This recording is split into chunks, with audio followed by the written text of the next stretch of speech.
participe à la définition des politiques de développement du numérique engagées par le gouvernement et contribue à l'atteinte des objectifs bilatéraux. Pour favoriser le déploiement des réseaux et services haut débit au Niger, dans les zones rurales et lointaines, et plusieurs autorités de notre pays à la tête desquelles le CNSP et le gouvernement ont décidé d'accorder une licence à l'opérateur satellitaire Starlink par décret numéro 2024-728 par CNSP, MC, du 21 novembre 2024.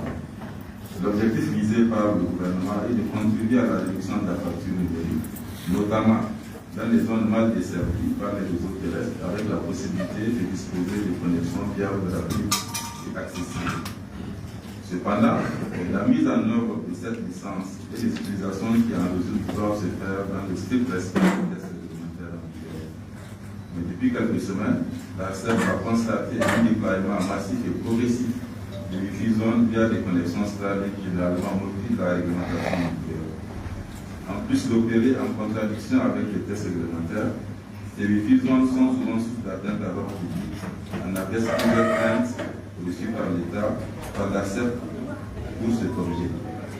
C'est pourquoi l'ARCEP a jugé utile de publier un communiqué visant à rappeler au public les règles de procédure en vigueur, mais aussi d'ouvrir la porte à la régularisation suivant une démarche pédagogique en vue d'accompagner les intéressés dans leur formalité. En effet, les déploiements constatés s'exercent à travers la revente des services Internet sous des domaines privés ou d'accès à Internet via des liaisons radioélectriques et en fait des domaines publics. Pourtant, des procédures d'autorisation existent pour l'un ou l'autre cas pour tout acteur souhaitant offrir légalement les services numériques. Ces procédures sont simples, accessibles et visent à protéger à la fois les investisseurs, les usagers et l'intérêt public. Pour le premier cas, c'est-à-dire la revente en domaine privé, la réglementation requiert une simple déclaration auprès de l'ARCEP, nécessitant le paiement des frais d'étude de dossier de 59 500 francs CFA, toutes taxes comprises, et 5 000 francs CFA de redevance annuelle. Pour le second cas, qui consiste à étudier les fréquents dans le domaine public, en vue d'offrir l'accès à Internet, la loi oblige l'obtention d'une licence avec une procédure assouplie qui n'existe pas d'appel d'ordre. La fixation de la contrepartie financière relève des compétences du gouvernement qui, par le passé, a perçu un montant de 5 millions de francs CFA pour cette catégorie de licence. Il convient de préciser tout de même que les personnes abonnées à Starlink et qui utilisent leur connexion pour des usages privés ne sont pas concernées par ce comité. Notre objectif n'est pas de freiner l'initiative privée ni de bloquer l'innovation. Bien au contraire, nous encourageons le développement des services d'accès à Internet dans le respect des règles pour garantir l'équité, la sécurité et la qualité des services pour tous.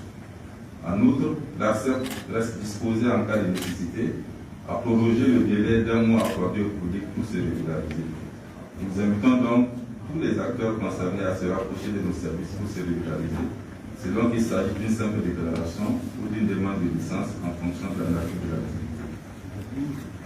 D'ores et déjà, l'ARCEP se félicite de l'engouement suscité par la publication du communiqué, avec près de 500 personnes déjà reçues dans nos locaux pour s'imprégner des modalités applicables en vue de se régulariser. L'ARCEP s'engage à assister tous ceux qui désirent s'inscrire dans le respect des cadres réglementaires en vigueur, d'abord par la mise en place d'un guichet spécial dédié pour faire comprendre les procédures au public, mais aussi par des missions de sensibilisation à l'endroit de la population, aussi bien en Niamey qu'à l'intérieur du pays. L'objectif reste de garantir un écosystème coordonné, sécurisé, équitable et durable pour tous les acteurs du secteur. En conclusion, il faut surtout relever que loin de constituer une entrave, ces mesures réglementaires et d'accompagnement doivent rassurer aussi bien les exploitants que les utilisateurs. En effet, en cette ère d'affirmation de notre souveraineté, le Niger fait face à de nombreux défis, notamment sécuritaires. Nous sommes ici, enfin, pour répondre à vos questions, clarifier toute zone d'ombre et surtout engager un dialogue constructif avec tous les acteurs concernés. Je vous remercie.